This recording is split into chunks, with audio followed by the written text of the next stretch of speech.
Alright, well, we're working on a Buick Lacrosse. It's got the 3800 Series 3 V6 in it. And what we're doing is we're replacing these little plastic tubes that connect to the alternator housing. This alternator housing right here goes to the heater hoses and holds the idler pulley and the alternator. There's the alternator. Okay.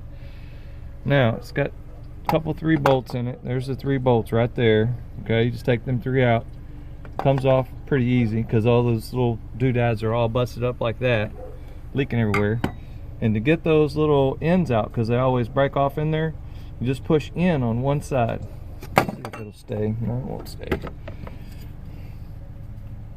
Get a screwdriver or something and push in on one side and the other side pops out, and it just kind of flips.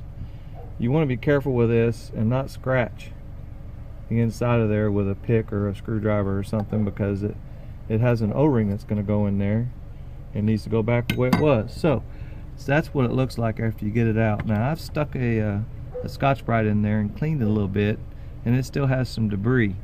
My idea about cleaning that is with a die grinder and a piece of Scotch-Brite on the end. I don't know how everybody else has been cleaning that, but it's stuck in there pretty good. Those O-rings, those orange O-rings, leave a mess. So this is how I do it. I'm going to keep cleaning it till it's perfect, and I'm going to slap that sucker back together. I hope you get a good idea of what's going on here. The overflow comes off, the belt comes off, the alternator comes off. You pop this thing out. You could probably do it without all this, but I doubt it. If they're all brittle and busted, these things are going to break off, and you're going to have to get to them, and you can't do it without taking this bracket off. So this is about what you got to do. Anyway, I hope this helps somebody. Anyway, have a good day. Bye. Now what I'm doing here is I'm shining this mirror in here so you guys can see that hole where it goes, where that little pipe goes, and I use a mirror a lot. This helps so you can see how clean that is. That's what you need. You need it to be nice and clean. If there's any debris left in there, that O-ring isn't going to hit it right.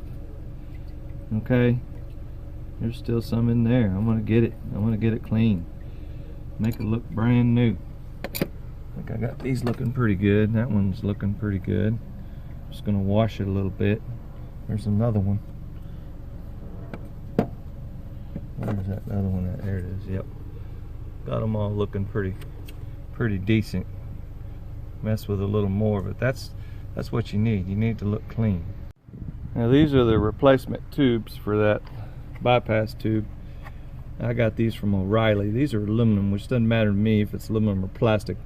The ones that were on there, I mean, they lasted quite a few years to begin with, so we're fine. But that's what the old ones look like. One of them is a little bit different than the other one. This one here with the black O-ring, as you can see, it's a little bit different size. That goes in the lower part down here, right down there. So anyway, hope that helps.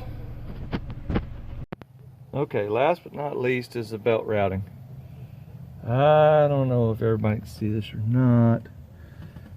Go around the power steering pump and come straight up the alternator, and the alternator goes all the way to the air conditioner. The idler pulley, that belt, comes off the power steering pump and goes around idler pulley, and then around the water pump, and then back to the my arm is stuck, back to the crankshaft down there. So anyway, that's a good look at it.